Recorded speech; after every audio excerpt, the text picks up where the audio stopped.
ദൈവനാമം മഹത്വപ്പെടട്ടെ. ഫിലിപ്പി ലേഖനം 1-ാം അധ്യായം 15 മുതൽ 18 വരെയുള്ള വാക്യങ്ങളിൽ ക്രിസ്തുവിനെ പ്രസംഗിക്കുന്നതിൻ്റെ ഉദ്ദേശം പരാമർശിച്ചിരിക്കുന്നു. ക്രിസ്തുവിനെ പ്രസംഗിക്കുന്നവരുടെ ഉദ്ദേശം പലതാകാം. പൗലോസ് കാരാഗൃഹത്തിൽ കിടന്നപ്പോൾ ക്രിസ്തുവിനെ പ്രസംഗിക്കുവാൻ റോമിലെ ക്രിസ്തീയ സഹോദരങ്ങൾ തയ്യാറായതിൻ്റെ പിന്നിൽ 2 ഉദ്ദേശങ്ങളുണ്ടായിരുന്നു. അസൂയയും പിണക്കവും നിമിത്തം പ്രസംഗിക്കുന്ന ഒരു കൂട്ടരും സ്നേഹത്തിൽ പ്രസംഗിക്കുന്ന മറ്റൊരു കൂട്ടരും ഉണ്ടായിരുന്നു. സ്നേഹത്തിൽ പ്രസംഗിക്കുന്നവരെ മനസ്സിലാക്കുവാൻ ബുദ്ധിമുട്ടില്ല. ഇവർ ക്രിസ്തുവിനോടുള്ള സ്നേഹം മുഖാന്തരം, ബന്ധനത്തിലായ പൗലോസിനോടുള്ള സ്നേഹം മുഖാന്തരവും ക്രിസ്തീയ വിശ്വാസത്തിന് നേരിട്ടിരിക്കുന്ന വെല്ലുവിളിയെ തരണം ചെയ്യുവാൻ കിണഞ്ഞ് പരിശ്രമിക്കുന്നവരാണെന്നതിൽ സംശയമില്ല. ഇവരുടെ ഉദ്ദേശവും ശുദ്ധവും നേരുള്ളതുമാകുന്നു. രണ്ടാമത്തെ വിഭാഗം ഏതെങ്കിലും വേദവിപരീതം പഠിപ്പിക്കുന്നതായി പറയുന്നില്ല. സുവിശേഷം വികലമാക്കി കളയുന്നുവെന്നോ ക്രിസ്ത്യാനികളാകുന്നവരെല്ലാവരും പരിച്ഛേദന ഏറ്റിരിക്കണമെന്നുള്ള ചിന്താഗതികൾ പ്രചരിപ്പിക്കുന്നവരോ എന്നോ പറയുന്നില്ല. ഏതായാലും ക്രിസ്തുവിനെയാണല്ലോ പ്രസംഗിക്കുന്നത് എന്നുള്ളത്തിൽ അപ്പോസ്തലൻ സന്തോഷിക്കുന്നതായി രേഖപ്പെടുത്തിയിരിക്കുന്നതിനാൽ മുൻപറഞ്ഞ രീതികളൊന്നുമല്ല അവർ അവലംബിച്ചിരിക്കുന്നതെന്ന് മനസ്സിലാക്കാം. അവ ആയിരുന്നുവെങ്കിൽ അപ്പോസ്തലൻ അതിനെതിരെ ശക്തമായി പ്രതികരിക്കുമായിരുന്നു. അവരുടെ പ്രവർത്തന ശൈലിയെയല്ല, പ്രചോദന ശക്തിയെയാണ് അപ്പോസ്തലൻ ഇവിടെ കുറ്റപ്പെടുത്തുന്നത്. പ്രസ്തുത വേദഭാഗം നാം പഠിക്കുവാൻ ശ്രമിക്കുമ്പോൾ എങ്കിൽ പിന്നെ എന്തായിരുന്നു അവരുടെ ഉദ്ദേശമെന്ന് ഗ്രഹിക്കേണ്ടതുണ്ട്. ചിലർ ക്രിസ്തുവിനെ അസൂയയും പിണക്കവും നിമിത്തം പ്രസംഗിക്കുന്നു. അതായത് പൗലോസ് വരുന്നതിന് മുമ്പ് തന്നെ അവിടെ ശക്തമായ ഒരു ക്രിസ്തീയ സമൂഹമുണ്ടായിരുന്നു. അവർക്ക് നേതാക്കളും സഭാസ്ഥാനികളും ഉണ്ടായിരുന്നു. പൗലോസ് റോമ സന്ദർശിക്കുന്നതിന് മുമ്പാണല്ലോ റോമിലെ ക്രിസ്ത്യാനികൾക്ക് ലേഖനം എഴുതിയത്. പൗലോസിൻ്റെ വരവോടെ റോമിലെ ക്രിസ്ത്യാനികളെല്ലാവരും ഒരു വലിയ നേതാവിൻ്റെ പിന്നാലെയായി. റോമിൽ വീട്ടുതലങ്കലിൽ ആയിരുന്ന കാലത്ത് അനേകർ പൗലോസിങ്കിലേക്ക് ആകർഷിക്കപ്പെട്ടു. അദ്ദേഹത്തിൻ്റെ ക്രിസ്തീയ വ്യക്തിപ്രഭാവത്തിന് മുമ്പിൽ തദ്ദേശീയ ക്രിസ്തീയ നേതാക്കൾ നിഷ്പ്രഭരായി.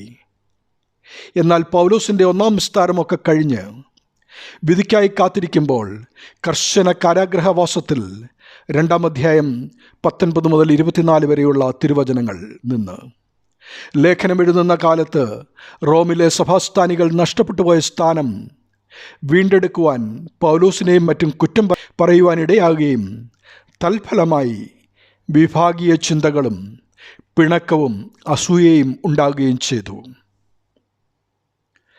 പക്ഷപാത ചിന്തയും പൗലോസിൻ്റെ ശ്രേഷ്ഠ പ്രവർത്തനങ്ങൾ മൂലമുണ്ടായ അസൂയയും ക്രിസ്തുവിനെ പ്രസംഗിച്ച് സ്വന്തം നില സ്ഥാപിച്ചെടുക്കുവാൻ അവർക്ക് പ്രേരണ നൽകി. ദൈവരാജ്യത്തിൻ്റെ ശ്രേഷ്ഠതയിൽ മാത്രം കണ്ണു നട്ടിരുന്ന പൗലോസിന് ഇവരെ ഉൾക്കൊള്ളുവാൻ അല്പം പോലും പ്രയാസമുണ്ടായിരുന്നില്ല.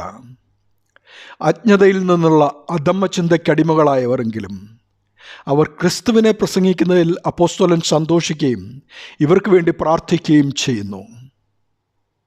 എന്നാൽ സ്വാർത്ഥ ലക്ഷ്യങ്ങൾ നേടിയെടുക്കുന്നതിന് ക്രിസ്തുമാർഗം ആദായസൂത്രമാക്കുന്നവർ ഇന്നും നമ്മുടെ ഇടയിലുണ്ട്.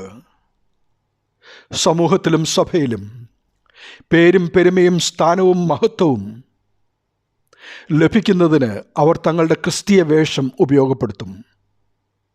സ്വന്തം സ്ഥാനചലനമുണ്ടാകാതിരിക്കുവാനും മറ്റുള്ളവർ വളരാതിരിക്കുവാനും ഏത് കുൽസിത പ്രവൃത്തിക്കും അവർ മടിക്കുകയില്ല.